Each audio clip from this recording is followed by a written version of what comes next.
ഫോട്ടോഷോപ്പിൽ എങ്ങനെ glass മോർഫിസ് effect create ചെയ്യാമെന്ന് നമുക്ക് നോക്കാം. ഇതിനു മുമ്പും നമ്മൾ ഇതേ എഫക്റ്റ് നോക്കിയിട്ടുണ്ട്. പക്ഷേ അന്ന് അതൊരു സ്റ്റാറ്റിക് ആയിരുന്നു, ഫ്ലെക്സിബിൾ അല്ല. ഇന്ന് നമ്മളത് ഫ്ലെക്സിബിൾ ആയിട്ട് ചെയ്യാൻ പോവുകയാണ്. അതെങ്ങനെ ചെയ്യാമെന്ന് നമുക്ക് നോക്കാം.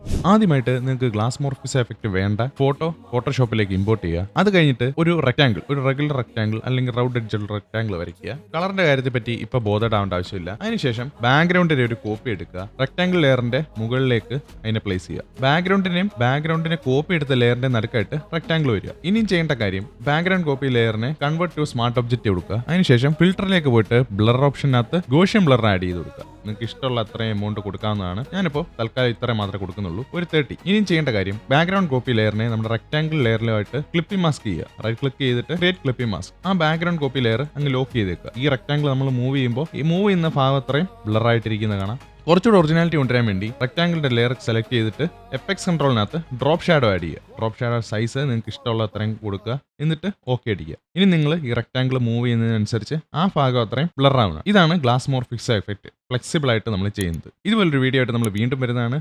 എല്ലാവർക്കും ബൈ.